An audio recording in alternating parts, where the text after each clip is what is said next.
second. I'm going to call the meeting to order at 7:37. May I have a roll call, please? Ann Pennington. Here. Mariano Santiago. Alphonse Cameron. Here. Joseph Deco. Here. Karen Martin. Here. Joseph Santino. Mary Ann Caesar. Here. Lou Pacelli. Joe Picali. Here. Michael Genetti. Tina Headley. Rich Esposito. Albert Milano. Guy Demonte. Joe Kikisik. Here. 8 present, you have a quorum. Thank you so much. So there's two things before we get into the agenda that I'd like to add. One would be, everyone saw in your email, the email from Attorney Luzzy. I have him on the phone. We're going to call it, let's do 3.1. And I'll give you we have to vote on it to add it to the agenda, but I'm going to give you the title about it.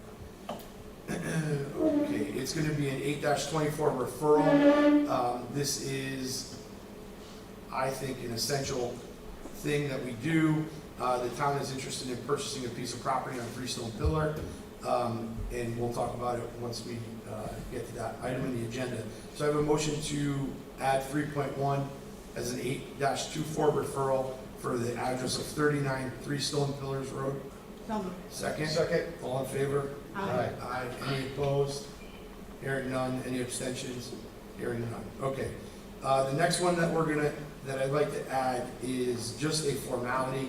As most of you know, Marissa Vasquez from the Overbrook program has been awarded a partial grant. I know she was asking for a lot of money, but she did get a significant amount, which will make a significant impact. But she needs a letter from us saying that we're going to support the grant and the program. So I need approval from you guys to write that letter. So that we'll put that at the end. We can put that as 6.1. Can I have a motion? So moved. Second. All in favor? Aye. Any opposed? Hearing none. Any abstentions? Hearing none. Okay. Item 1. Oh, also in Vice Chair Pacelli's absence, I've asked Karen Martin to be our Vice Chair for the evening temporarily to read the agenda and help me with that. May I ask everyone to please stand for the Pledge of Allegiance. I pledge allegiance to the flag of the United States of America and to the republic for which it stands, one nation, under God, indivisible, with liberty and justice for all. Thank you. Item 1, approval of minutes. May I have a motion? So moved. Second? Second. All in favor? Aye. Aye. Any opposed? Hearing none. Any abstentions? Hearing none. Item 2, correspondence. Roberta, I know you have something. In the middle of her taking a drink. I did receive a letter from Cindy Sparago with regard to the enforcement of the short-term rental ordinance. And then I have an answer from Attorney Luzzy. Should I read it? Sure. He's summarizing the correspondence from Mike Sparago regarding short-term rental ordinance. Mr. Sparago submitted correspondence concerning an incident that occurred on May 31st, 2026 involving property he believes is being operated as an unpermitted short-term rental.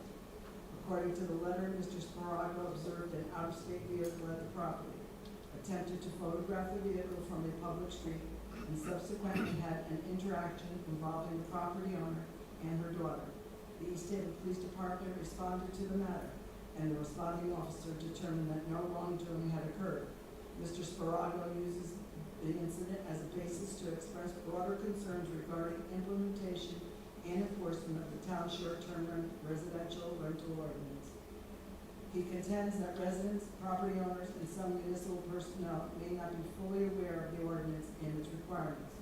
The correspondence recommends that the town consider increased public education and communication regarding the ordinance, providing the police officers with basic information regarding the ordinance and its purpose, revising the current complaint process, allowing additional resident-generated documentation and supporting materials to accompany complaints, evaluating third-party compliance monitoring services and additional enforcement resources, clarifying the town's position regarding residents documenting observable conditions from public locations, and requiring written certification from property owners claiming compliance to long-term rental activity.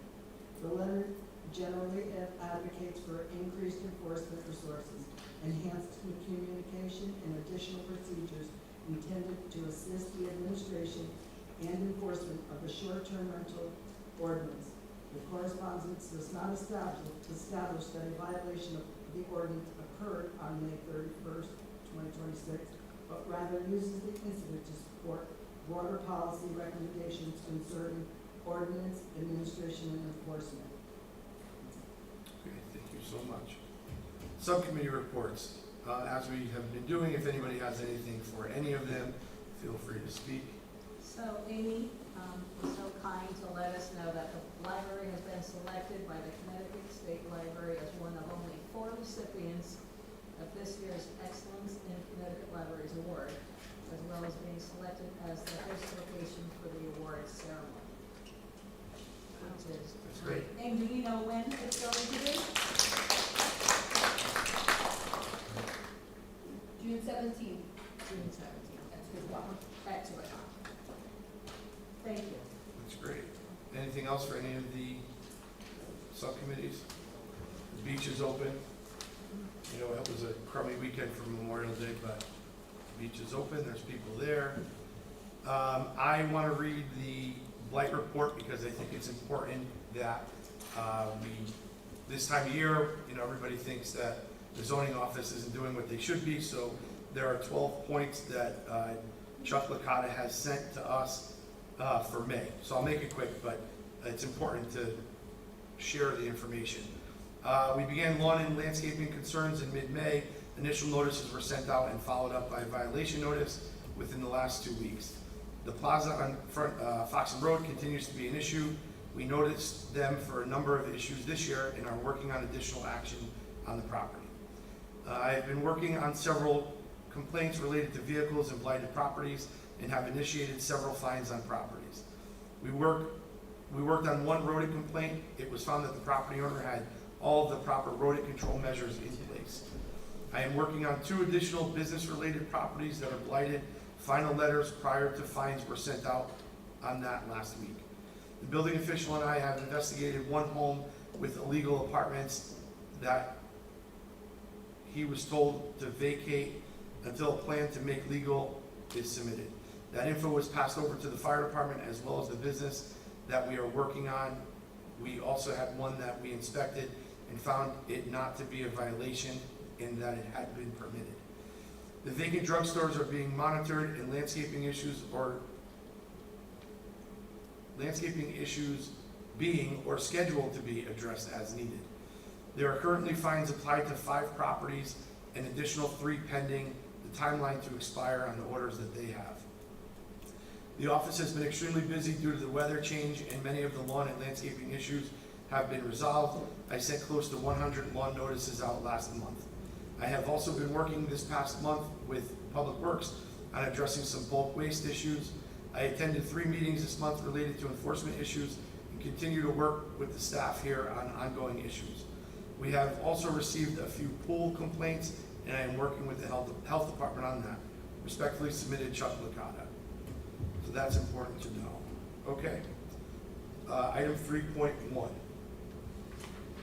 So Mike, you want to talk about that? Michael?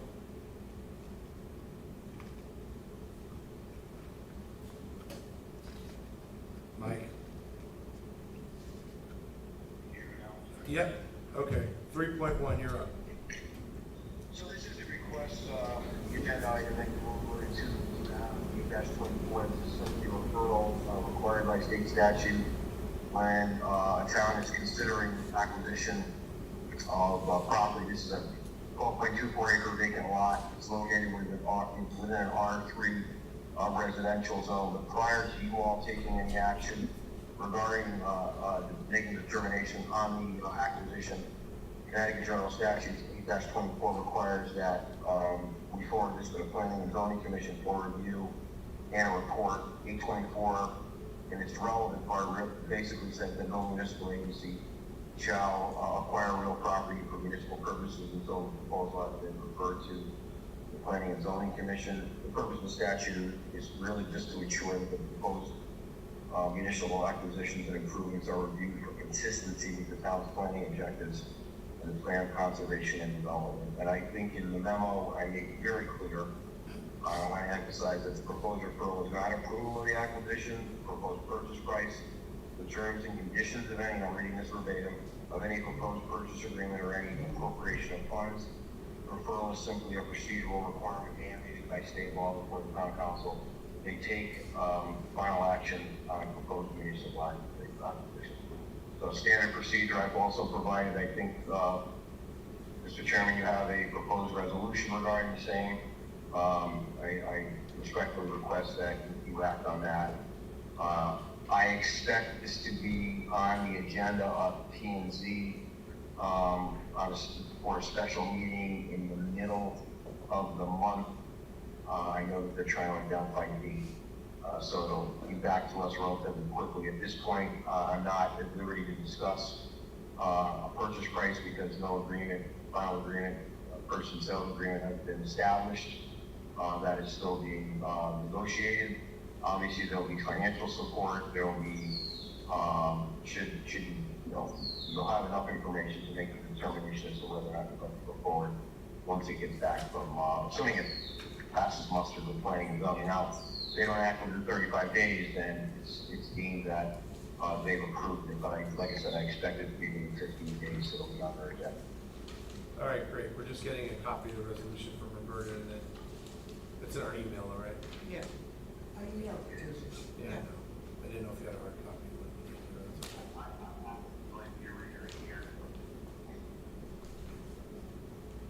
Yeah, I mean, all right, so let's have a motion in a second.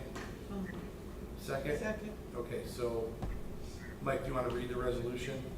And then we'll talk about discussion. Yeah, referral to the East Haven Planning and Zoning Commission pursuant to Connecticut General Statute 8-24. Whereas the town of East Haven is considering the acquisition of certain real property known as and located at 39-3 Stone Pillared Road, East Haven, Connecticut, consisting of approximately 12.24 acres. Now, whereas the property is located within the town of East Haven and is presently zoned R3 residential. Whereas pursuant to Connecticut General Statute Section 8-24, the acquisition of real property for municipal purposes shall be referred to the Planning and Zoning Commission for reports concerning the consistency of the proposed acquisition to the town's plan of conservation and development and municipal planning objectives. Now therefore be it resolved that the town council hereby refers the proposed acquisition of 39-3 Stone Pillared Road, East Haven, Connecticut, East Haven Planning and Zoning Commission for review and report pursuant to Connecticut General Statute 8-24. Be it further resolved, the clerk of the town council is directed to transmit this referral together with all supporting documentation concerning the proposed acquisition to the East Haven Planning and Zoning Commission for its consideration and recommendation. Thank you, Mike. I think that this is a fantastic thing. It's a great move for the town.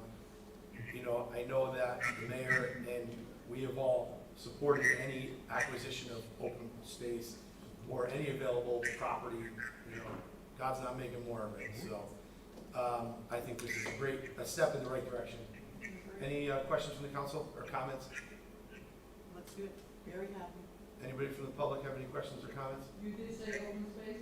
Yeah. I said that. That's what it'll be. I would imagine. The town's not going to develop it. Is there anything on that property? No. The purpose of this is to keep it from being developed. Yeah. Anything else? Okay, roll call. Motion. We have a motion in a second. All right. Karen, I Mary have a Ann. motion. Yes. Second. Okay, roll call. Ron Pennington, Yes. Alphonse Cameron, Yes. Joseph Deco. Yes. Karen Martin, Yes. Mary Ann Caesar, Yes. Joe Bacali, Yes. Richard Esposito, Yes. and Joe Kikuchi. Yes. All in favor? Thank you so much. Thanks, Mary. Joe? What? Question? Oh, Do you know the value and how much the town's gonna pay for this property? no, we can't discuss that at this time. No sales contract has been signed. Negotiations are still active. Thank you. Yep. That was was Jack Demoni. Okay, item number 4.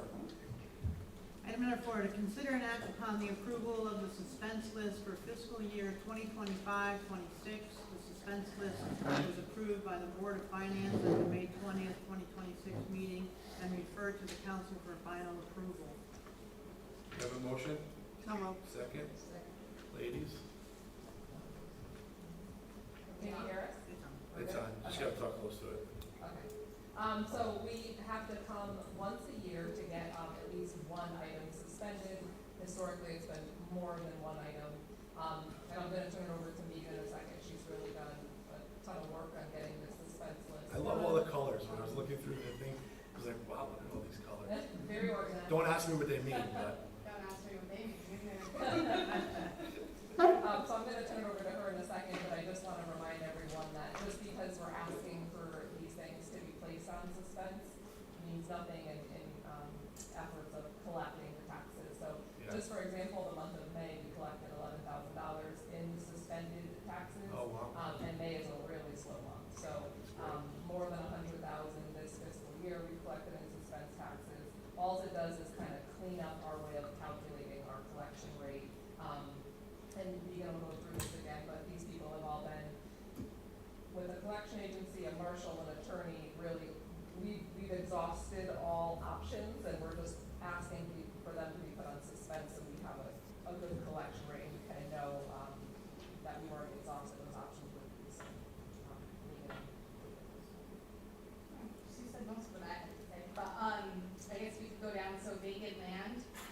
These are pieces that, mostly, a lot are sliver properties, so there's not much we can do with them. The town doesn't wanna foreclose on them. Some are underwater, they're undeveloped. Most of the people are deceased, the decedents don't want it, there's really like not much we can do. Some are in care of the assessor's office, so we'll get that cleaned up.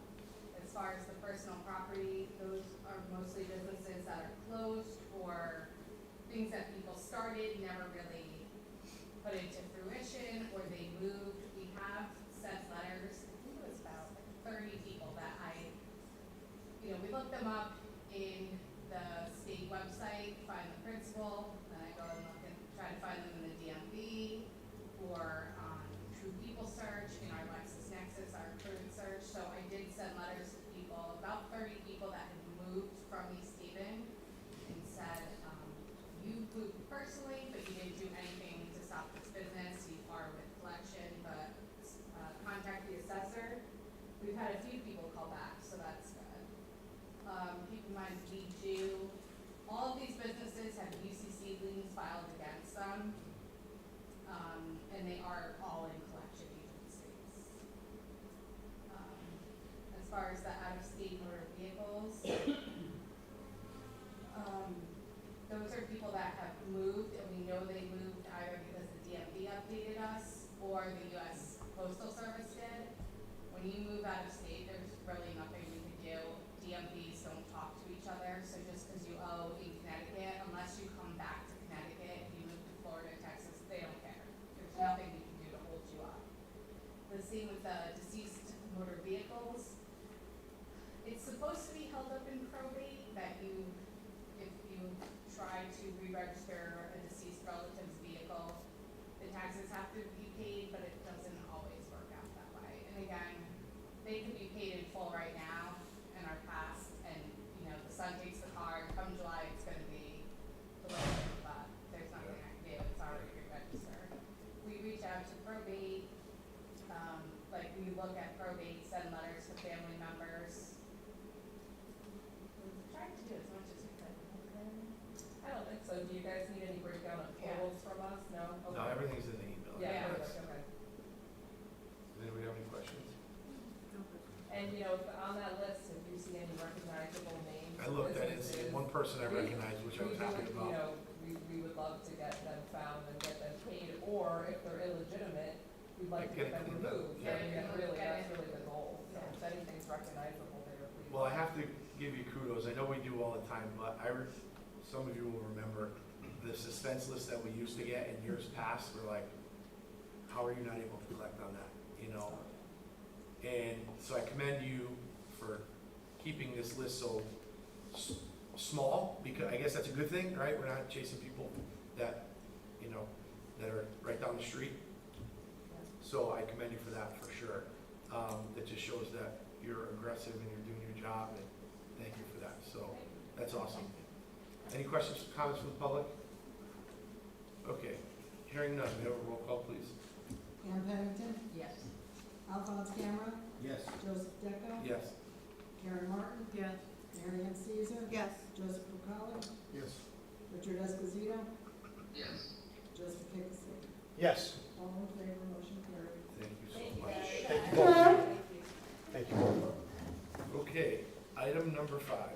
To consider and act upon setting a public hearing for July 7, 2026 for an ordinance entitled, "An Ordinance Making Appropriations for Various Public Improvements Aggregating $8,955,946 for the year 2025-26 capital budget and authorizing the issuance of $8,955,946 bonds for the town to meet and said appropriations and pending the issuance thereof, the making of temporary borrowings for such purpose is hereby approved and recommended for adoption by the town council. Section 2, it is hereby determined that the aggregate of the outstanding balance of all the obligations of the town for bonds and notes of more than 1 year's duration and the amount of said proposed authorization for borrowing in the amount of $8,955,946 does not exceed 50% of the statutory debt limit of the town and is not necessary. Therefore, that such authorizations for borrowing be referred to a referendum as provided by Chapter 7, Section 8 of the town charter. Thank you. So this is just to add a public hearing for July 7th on all of that. May I have a motion? Motion. Second. All in favor? Aye. Aye. Any opposed? Hearing none. Any abstentions? Hearing none. Item number 6. To consider and act upon setting a public hearing date of July 7, 2026 for an ordinance entitled, "An Ordinance Transferring $145,000 to Overtime Wages from the Regular Salaries Account in the amount of $145,000 to account 1004-3224-51190, overtime wages, $145,000. From 1004-3224-51110, regular salaries, $145,000.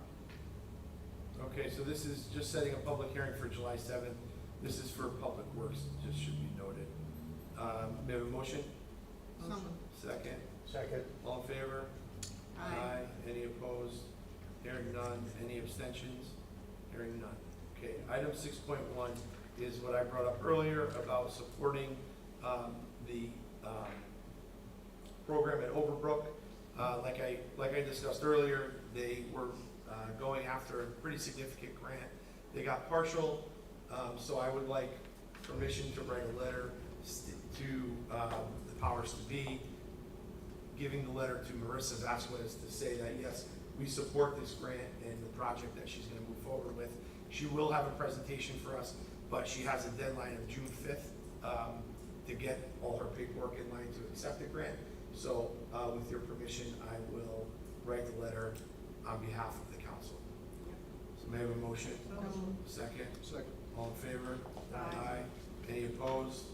Hearing none. Any abstentions? Okay, we have a motion to adjourn at 8:01. So moved. Second? Second. All in favor? Aye. Good night. Good night, Mike. Thank you.